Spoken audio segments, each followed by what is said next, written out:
আসসালামু আলাইকুম বন্ধুরা, কেমন আছেন সবাই? সোনালী গ্রাম থেকে সোনালী এই আবহাওয়া নিয়ে, সোনালী পরিবেশ নিয়ে আপনাদেরকে স্বাগতম আমার ভিডিওতে। তো আশা করি সবাই ভালো আছেন।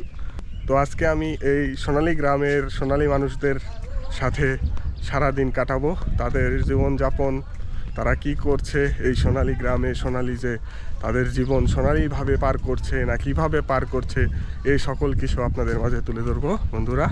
আজকের ভিডিওটি সম্পূর্ণ অন্যরকম একটি ভিডিও হতে যাচ্ছে, তো সবাই ভিডিওটি দেখবেন। আশা করি ভিডিওটি ভালো লাগবে। Let's enjoy.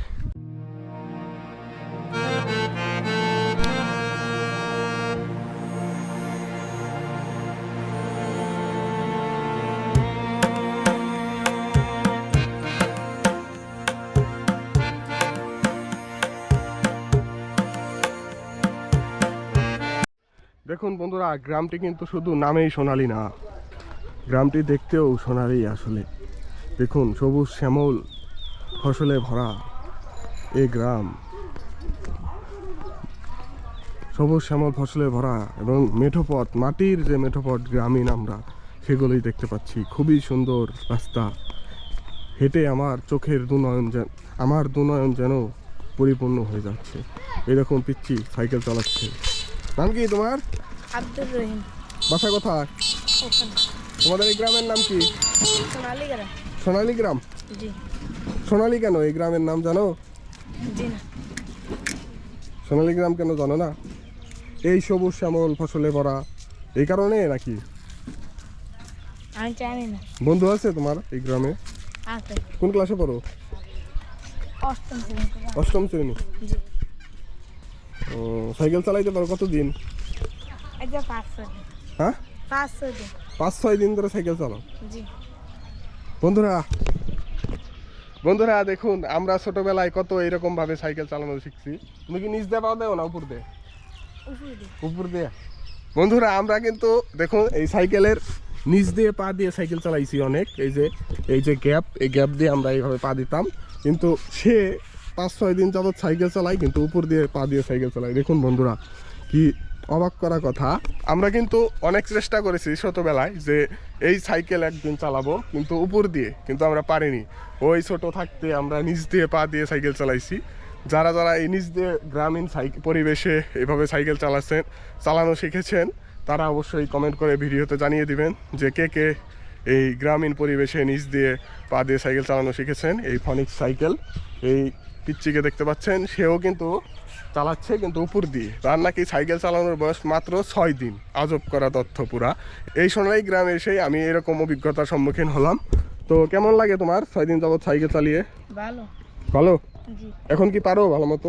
জি। দেখি চালাও তো একটু। বন্ধুরা দেখুন কিভাবে সে সাইকেলে উঠে।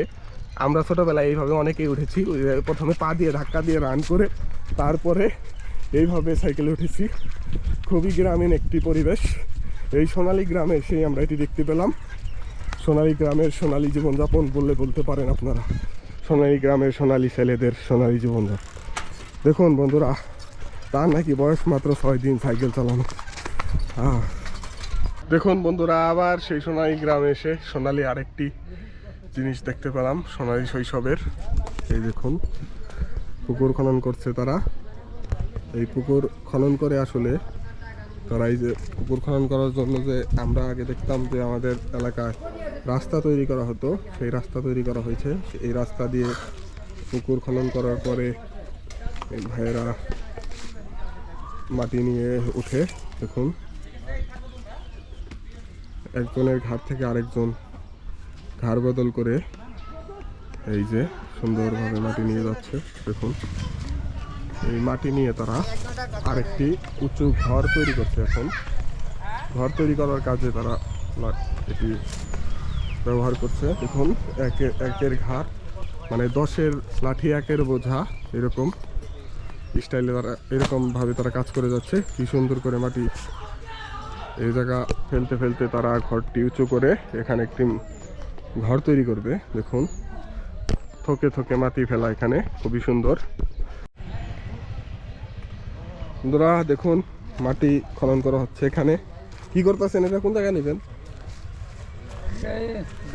ভিটা দেখুন বন্ধুরা, আমরা আগে যে দেখতাম গ্রামে ভিটা বাড়ি দেওয়ার জন্য যে মাটি তার আশেপাশের জমি খনন করে এনে ভিটা বাড়ি দেওয়া হতো, এখানেও তাই করা হচ্ছে। আসলে গ্রামে তো তেমন মাটি পাওয়া যায় না, দূর থেকে মাটি এনে কাজ করাও তাদের পক্ষে সম্ভব না। দূর থেকে এনে মাটি এনে কাজ করা অনেক খরচের ব্যাপার, যে কারণে ওই দেখতে পাচ্ছেন ওই সাইডে তারা ভিটা বাড়ি দিচ্ছে, ওই যে এই সাইডে ভিটা বাড়ি দিচ্ছে, এখান থেকে মাটি নিয়ে, মানে পাশের জমি, এটাও মনে হয় তার জমি না, এই তার নিজের জমি থেকেই মাটি খোদাই করে নিয়ে ওখানে ভরছে। এটা গ্রামে এটা করা হয়, কিন্তু অন্য সব জায়গায় দেখা যায় মাটি কিনে এনে করা হয়, কিন্তু এখানে তো মাটি কিনতে পাওয়া যায় না এবং কেনাও সকলের পক্ষে সম্ভব না, যে কারণে নিজের জমি অন্য একটি খোদাই করে তারা তাদের ভিটা বাড়ি বাঁধাই করছে। বন্ধুরা এই দেখুন, আরেকটি সাইকেলে করে এই ছোটো ছোটো পিচ্চিরা চাল নিয়ে যাচ্ছে বাড়িতে। এটা এমন হয় আওলা চাল না, গুড়ি ভাঙ্গাতে নিচ্ছ। দেখুন বন্ধুরা, গুড়ি ভাঙ্গাবে সেজন্য তারা এই সাইকেলে করে চাল নিয়ে যাচ্ছে ভাঙানোর জন্য। আমরা গ্রামীণ পরিবেশে আগে ছোটোবেলায় যারা গ্রামে থাকি তারা অনেক এইভাবে সাইকেলে করে বস্তা নিয়ে গিয়ে ধান ভাঙিয়েছি এবং চালও ভাঙিয়েছি। দেখুন বন্ধুরা, আমি এই সোনালী গ্রামে এসে বিভিন্ন সোনালী অভিজ্ঞতার শিকার হচ্ছি। সেই পুরনো দিনের যে স্মৃতি মনে পড়ে যাচ্ছে, কতই না এমন করে আমরা সময় কাটিয়েছি আমাদের সেই প্রাণের প্রিয় জন্মভূমি গ্রামে। অনেকেই এখন অনেক কর্মব্যস্ততা এবং জীবনধারার বাস্তবতায় এখন গ্রাম ছাড়া হয়ে শহরের চার দেয়ালের মাঝে বন্দি জীবন কাটাচ্ছি। বন্ধুরা, যাদের এমন সময় পার হয়েছে শৈশবে, তারা অবশ্যই কমেন্ট বক্সে কমেন্ট করে জানাবেন এবং চ্যানেলটি প্লিজ, ভিডিওটি ভালো লাগলে চ্যানেলটি সাবস্ক্রাইব করে দেবেন। দেখুন কি সুন্দর পরিবেশ, আসলে এই গ্রামটি সোনালী গ্রাম নামটি যেমন সুন্দর, গ্রামটিও আসলে তেমন সুন্দর, আবার গ্রামের মানুষগুলোও তেমন সুন্দর। গ্রামের কর্মকাণ্ড এবং গ্রামের যত যা বলবেন সবই যেন সোনালী লাগে আমার কাছে। সোনালী নামটাই শুধু সোনালী না, সকল কিছু এই গ্রামেরই সোনালী, মানুষের জীবনযাপন সহ সোনালী। আমার কাছে সবই সোনালী লাগছে আজকে। দেখুন, শুধু মুখের কথাই সোনালী না, সম্পূর্ণ দেখতেও সোনালী গ্রামটি। সবুজ শ্যামল শস্যে ভরা যে গ্রাম আমরা বাংলার অপরূপ গ্রাম কল্পনায় দেখি আমরা, সেই গ্রাম আজকে বাস্তবে দেখতে পাচ্ছি। এই সোনালী গ্রামের সোনালী সকল এক্সপিরিয়েন্স আপনাদেরকে আজকে আমি শেয়ার করতে যাচ্ছি। তো ভিডিওটি দেখতে থাকুন, ভালো লাগবে সম্পূর্ণ ভিডিওটি।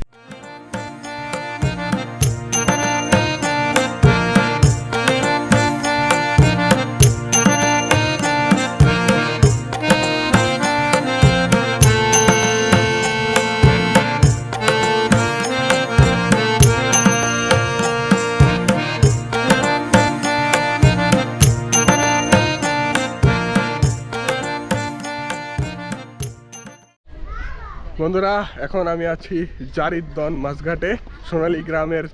বন্ধুরা, আমি এখন আছি সোনালী গ্রামের জারিদন মাছঘাটে। দেখতে পাচ্ছেন আমার পিছনে নদী এবং ওই পাশে দেখতে পাচ্ছেন যে জেলেদের নৌকা।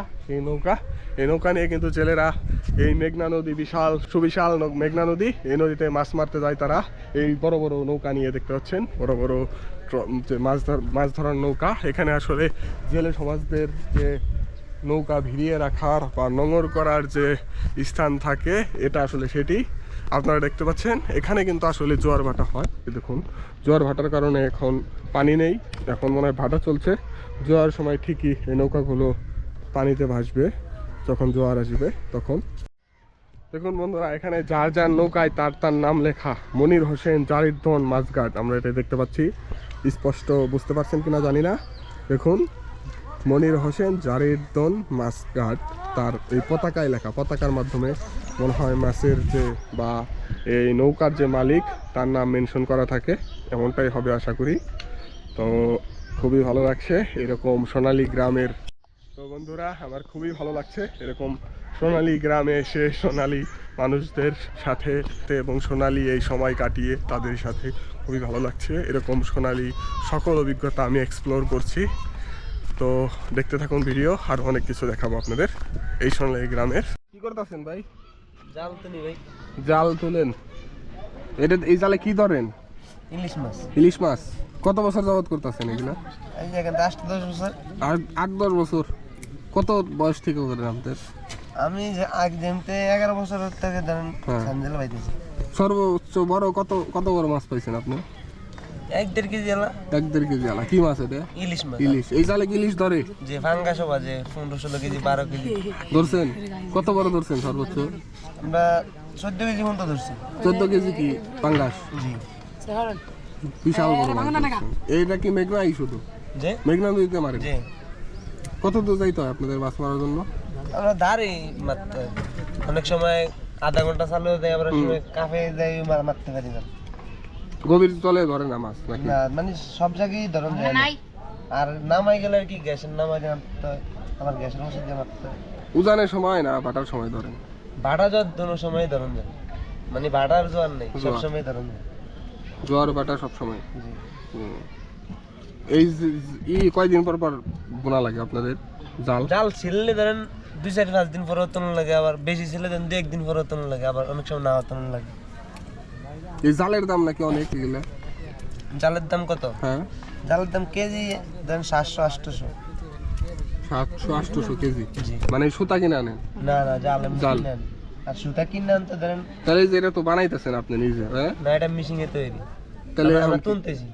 তুলা মানে এটা কি করেন মানে করলে? ছোট ছোট ভাঙ্গা হলে আমরা তুই না মানে আগের সামগ্রী। ও মানে যেগুলা ছিঁড়া যায় ওগুলা আবার জোড়া দেন আর কি। বন্ধুরা, এই ভাইরা দেখতে পাচ্ছেন এই সোনালী গ্রামের জারিদ্দন মাছঘাটে জাল তুলতেছে তারা। তাদের যে এই জাল মাছ মারতে গিয়ে বিভিন্ন গাছগাছালিতে বেছে যে ছিঁড়ে যায়, সেখানে তারা এই মাছ এই যে মানে এখন সুতোর মাধ্যমে তারা জুড়ো দিচ্ছে। মানে খুবই নিপুণ হাতের দক্ষতা দিয়ে দেখুন, মানে জাল যে পুরাতন নতুন অবস্থায় যে শেপে ছিল সেই শেপই তারা নিয়ে আসতেছে এইভাবে আর কি। প্রথমে তারা জাল কিনছে, ওই জাল যে ছিঁড়ে গেছে সেখানে তারা জোড়া দিয়ে এই আগের পূর্বের শেপ তারা ফিরিয়ে দিচ্ছে জালে। আবার এই জাল দিয়েই তারা মাছ মারতে বের হয়ে যাবে। বন্ধুরা, আপনারা যে এই যে ঘাট দেখতে পেলেন, আমরা যে ঘাটের কথা বললাম, সেই ঘাটটি কিন্তু এই যে নদীর মেঘনার পাশেই ওই যে মূল মেঘনা নদী আমরা দেখতে পাচ্ছি।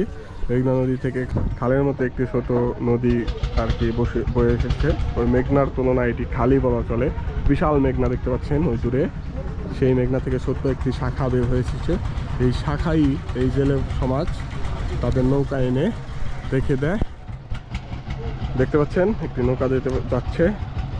এখন ভাটার সময় আর কি এই নদী বা শাখাটি শুকনো থাকে, তাই তারা খুব সাবধানতার সাথে সামনের দিকে এগোচ্ছে। তো তারা এখন মূল মেঘনায় যাবে মাছ মারার জন্য, কারণ আজকে রাত 12টা থেকে মাছ মারা বন্ধ 2 মাসের জন্য ইলিশ মাছ।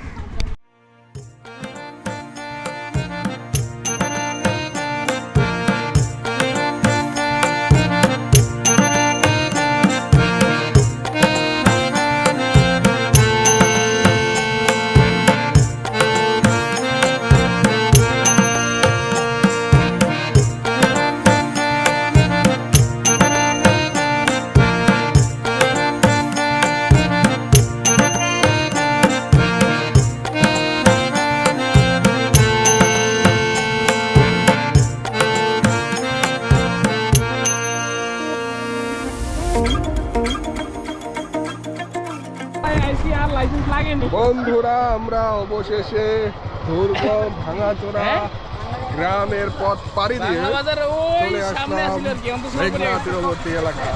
মেঘনা বন্ধুরা, এই সোনালী গ্রামে ঘুরতে ঘুরতে আমরা মেঘনা তীরবর্তী একটি চমৎকার দারুণ একটি জায়গায় এসে পৌঁছেছি। সুন্দর নারকেল গাছ, সুন্দর 2টি নারকেল গাছ এখানে। আমি তো একটিতে অলরেডি বিশ্রাম করছি শুয়ে শুয়ে নারকেল গাছের উপর। দেখতেই পাচ্ছেন কি সুন্দর পরিবেশ। পিছনেই আমার নদী এবং আমি ঠিক গাছের শিকড়ের উপর বসে আসি। আপনারা যদি দেখুন গাছের শিকড়। এই গাছটি কিন্তু আলগা, মাটি থেকে ভূমি থেকে আলগা হয়ে আছে, যে কোনো সময় এটি ভেঙে পড়ে যেতে পারে, কিন্তু গাছে কিন্তু নারকেল ঠিকই আছে। বন্ধুরা দেখুন, নারকেল ঠিকই আছে গাছে এখনো, কারণ গাছের জান এখনো ঠিকই আছে। দেখুন বন্ধুরা আমি কেমন জায়গায় এসে পৌঁছেছি বর্তমানে। নারকেল গাছ, শিকড়ের নিচে কিছুই নেই। দেখুন শিকড়ের নিচে একদম ফাঁকা, সেই দারুণ একটি পরিবেশে এসে পৌঁছেছি আমি। এই পাশে যদি দেখেন মেঘনা নদীর পাড়ে নারকেল গাছের উপর, শিকড়ের উপর দাঁড়িয়ে আছি। দেখুন চারপাশের পরিবেশ আপনাদেরকে দেখানোর চেষ্টা করছি। খুবই সুন্দর লাগবে, আশা করি ভালো লাগবে আপনাদের। তো জীবনে এরকমভাবে ঘোরা উচিত। ভ্রমণের মাধ্যমে জীবনে অনেক দারুণ অভিজ্ঞতা অর্জন করা যায়, তার প্রমাণস্বরূপ আমি এটি আপনাদের দেখাচ্ছি।